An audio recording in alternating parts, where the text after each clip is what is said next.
Hello. Hello. हाँ हाँ हाँ। भैया जी प्रणाम। प्रणाम प्रणाम, कैसे हो पंडित जी? हाँ अभी ठीक है, तबीयत ठीक है, अभी पहले से बेटर है। अच्छा, कहाँ पे अभी चल रहा है ट्रीटमेंट? अभी मैं पोर्ट ब्लेयर में हूँ, अंडमान में। अच्छा अच्छा। ये हम्म। कैसे रहा क्या ये सब? नहीं, जब मैं दिल्ली से जब मैं आया हम्म तो मेरी RT-PCR निगेटिव थी, हम्म एयरपोर्ट पे भी निगेटिव थी, लेकिन सेम डे मुझे सांस लेने में दिक्कत होने लगी। हम्म फिर मैंने इधर अंडमान एडमिनिस्ट्रेशन को कॉल किया, हम्म उन्होंने तुरंत एम्बुलेंस भेजा हम्म और मेरा ट्रीटमेंट उन्होंने स्टार्ट किया। मुझे कोरोना हो गया था और मेरे लंग्स 60% से ज़्यादा खराब हो गए थे, सांस नहीं ले पा 60% से ज्यादा? रहा। हाँ, हम्म सांस लेने में मुझे दिक्कत थी, मेरा ऑक्सीजन लेवल भी 55-60 के करीब हो गया था। लेकिन अंडमान एडमिनिस्ट्रेशन ने लेकिन मुझे 2 दिन तक मतलब मेरी जान बचा के रखी। और इस दौरान उन्होंने मुझे मतलब मेरे मेरे मेरी बॉडी पे उन्होंने प्रैक्टिकल किया कि कौन सी दवाई इसको सूट करेगी, कौन सी नहीं सूट करेगी। एक बार तो मुझे लगा कि मैं दिल्ली क्यों आऊँ, अगर दिल्ली से यहाँ दिल्ली ही रहते तो ठीक रहते, ये लोग दवाई भी नहीं करे। डॉक्टर ने बताया कि बॉडी के हिसाब से मेडिसिन दिया जाता है, बॉडी आप कितना झेल पा रही है। ऐसा तो नहीं आपको हार्ट अटैक हो जाए, नहीं आपको और कोई प्रॉब्लम ना आ जाए। बट ये है कि 12-13 दिन मुझे ये कॉन्फिडेंस दिया गया कि आपका ट्रीटमेंट हो जाएगा, कोई भी दवाई आपको कमी नहीं पड़ेगी, यहाँ पर दवाई कम पड़ेगी ना ऑक्सीजन कम पड़ेगी। बस मेरे मेरे लिए इतना ही काफ़ी था कि मेरा ट्रीटमेंट हो जाएगा। आज मैं इतने दिन बाद बिना ऑक्सीजन के हूँ, थोड़ा कफ का इशू है। डॉक्टर बोला थोड़ा सा इम्यूनिटी वीक है, एक आध हफ्ते लगेगा। बट मेरी बॉडी जो है अब रिकवर कर रही है। मतलब मैं अभी आपसे बैठ के बात कर रहा हूँ। 12-13 दिन से मुझे पता ही नहीं चला कि दिन कहाँ है, रात कहाँ है, कहाँ हूँ कहाँ नहीं हूँ। लेकिन ये है कि मुझे इतना है कि अगर गवर्नमेंट या हॉस्पिटल कॉन्फिडेंस दे दे आपको, मतलब उनको पता होना चाहिए कि ट्रीटमेंट हो क्या रहा है, तो वो मतलब कोरोना से निकला जा सकता है। तो कितने ऑक्सीजन लग गए होंगे पंडित जी? मुझे कम से कम 100 से ज़्यादा सिलेंडर लगे, 100 से ज़्यादा। 2 सिलेंडर लगे थे, एक मेरे नाक में लगाए थे, एक मुंह में उन्होंने लगाया था। और हर 2.5-3 घंटे पे एक सिलेंडर चेंज करते थे। और मतलब मुझे जो यहाँ का बड़ा डॉक्टर, उसने मुझे एक ही बात कहा, आप घबराना मत, इलाज में कोई कमी नहीं होगी। तो यही बात उसने मुझे कही, मेरा हाथ पकड़ के वो चला गया। फिर मैं जब 12-13 दिन बाद उसको मैं दोबारा देखा, मैं ऊपर से सिर्फ देख रहा था, महसूस कर रहा था। मैं कहा तुम बच गए और ठीक हो गया भैया। पता नहीं कितनों की दुआएं लगी होंगी, नहीं, सब ने दुआ की, लेकिन मुल्क के हालात तो बहुत खराब हो गए पंडित जी। बहुत खराब। मैं न्यूज देखता रहता हूँ, लोग ऑक्सीजन के बिना मर रहे हैं। बताइए आप, नॉर्मल डेथ कोई इशू नहीं, हॉस्पिटल और ट्रीटमेंट के बिना आप कैसे मर सकते हैं? कैसे आप सरकार कैसे आपको छोड़ सकती है इस तरह से? और गांव में भी अब जो है बता रहे हैं कि बहुत बहुत बहुत बुरे हालात हैं।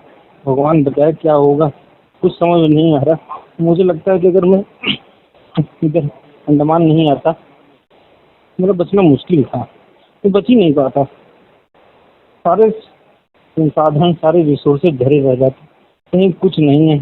पता नहीं क्या हो रहा है, क्या नहीं हो रहा, मुझे कुछ भी समझ में नहीं आया। लेकिन ये है कि बच गया, मैं जिंदा बच गया।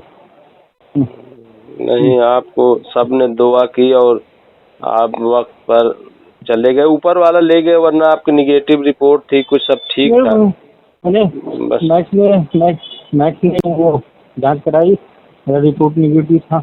यहाँ पे भी एयरपोर्ट में भी, यहाँ पे इन्होंने भी एंटीजन टेस्ट किया, यहाँ पे भी रिपोर्ट निगेटिव आया था मेरा। बट डॉक्टर ने बोला, एक बात उसने मुझे बोली कि कोरोना वायरस जो है वो तेज असर करता है, तो मतलब वो लंग्स को 24 से 48 आवर में खत्म कर सकता है।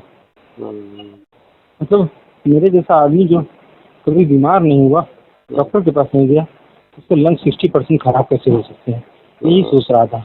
मैंने जीवन में कभी नॉनवेज नहीं खाया, ड्रिंक नहीं किया, मतलब मैंने कोई काम ही नहीं किया गलत, लेकिन मैं ठीक हो गया। तब डॉक्टरों ने मतलब मुझे कॉन्फिडेंस दिखाया गया, मतलब मुझे नहीं पता उन्होंने कौन सी दवाई दी, क्या नहीं दिया। तो मुझे एक ही बात उसने कहा कि तुम नेदरलैंड से आए हो, तुम्हें मत सोचना कि तुम्हें कोई कमी होगी, हम कोई कमी रखेंगे नहीं, चाहे सिलेंडर हो, चाहे दवाई हो, चाहे प्लाज्मा हो, कुछ भी हो, XYZ कुछ। और मुझे सारी ट्रीटमेंट प्रॉपर मिली, बहुत बहुत अच्छी ट्रीटमेंट मिली। मैं आज आपसे बात कर रहा हूँ। अच्छा, ये जो इंजेक्शन लगा देते, दवा दे देते हैं, ये अचानक बिल्कुल सही, जो कई बार मौत भी होती है। मेरा डॉक्टर ने मेरा 2 दिन बाद इलाज चालू किया। 1-1.5 दिन बाद उन्होंने मेरे पे एक्सपेरिमेंट किया। मैंने उनसे पूछा कि आप इंजेक्शन लगा के चले जाते हैं, फिर मेरा शरीर झुनझुन करता है, मैं काम नहीं करता, हाथ कांपता है। मैंने बोला हम चेक करते हैं आपकी बॉडी कितना डोज सह रही है, कितना झेल पाएंगे आप, फिर उसी हिसाब से हम आपको मेडिसिन देंगे। तो मेरा 2 दिन तक उन्होंने मुझे वेंटिलेटर पर रखा। मेरा इलाज जो है 2 दिन बाद स्टार्ट हुआ। 2 दिन तक उन्होंने मुझे दवाइयाँ देना चालू किया। तब तक उन्होंने मुझे सिर्फ जिंदा रखने का कोशिश किया। मेरा कोरोना इलाज 2 दिन बाद चालू हुआ। 2 दिन तक उन्होंने मुझे हार्ट अटैक ना हो जाए, मतलब और तरह की प्रॉब्लम ना आ जाए, मुझे जिंदा रखा उन्होंने। मतलब ये जो हम देखते हैं, जैसे हॉस्पिटल ले गए, यहाँ पे जो शिकायतें आ रही, ले गए और 2 दिन में जो है डेथ हो जाती है, या एक ही दिन में, और कोई कह रहा है कि जी मुझे लगता है कि प्रॉपर इन्वेस्टिगेशन की जरूरत होती है। तो डॉक्टर कुछ भी दवाई से नहीं दे सकता है, और क्योंकि अभी कोरोना का ट्रीटमेंट कोई प्रॉपर है नहीं, इसलिए डॉक्टर को ज़्यादा मुझे लगता है कि एक्सपेरिमेंट करना पड़ेगा मरीजों पे। हर किसी को सूट नहीं कर सकता है। डॉक्टर ने मुझे बोला कि जरूरी नहीं कि 2,06,50 आपको भी सूट करे। लेकिन पंडित जी, ये तो बताओ, यहाँ डॉक्टर की भी कमी है, यहाँ अस्पताल कमी है, यहाँ बेड की कमी है। एक बेड पे अब जो खबरें आ रही हैं कि 3-3 लोग लेटे हुए एक बेड पे, तो अब बताओ कैसे, क्या मतलब, ये तो बहुत भगवान भरोसे। मेन समस्या इंसान जिंदा रह जाए, अगर उसको सिर्फ ये कॉन्फिडेंस हो जाए कि आपको हम बचा ले जाएंगे, आपको कोई कमी नहीं होगी, सिर्फ उसको यही चाहिए। बाकी जिंदगी मौत तो ऊपर वाले के हाथ में है, लेकिन ये कॉन्फिडेंस ही कोई नहीं जता पा रहा, ना सरकार जता पा रही है, ना हॉस्पिटल जता पा रहे हैं कि हम आपको बचा ले जाएंगे। जैसे अगर मैं आज जिंदा हूँ तो सिर्फ इसलिए कि मुझे ये बताया गया कि तुम बच जाओगे। ठीक है पंडित जी, ठीक है, जल्दी स्वस्थ हो जाएं आप, सेहतमंद हो जाएं, हम सबकी दुआ। कितनों की दुआएं लगी होंगी। नहीं, सबकी दुआ है भाई। और तुम्हारे जो ससुराल वाले हैं, घर वाले हैं, उन सब का भी भाई बहुत शुक्रिया, बहुत केयर किया लोगों ने। ठीक है भैया, ठीक है, अच्छे अपना।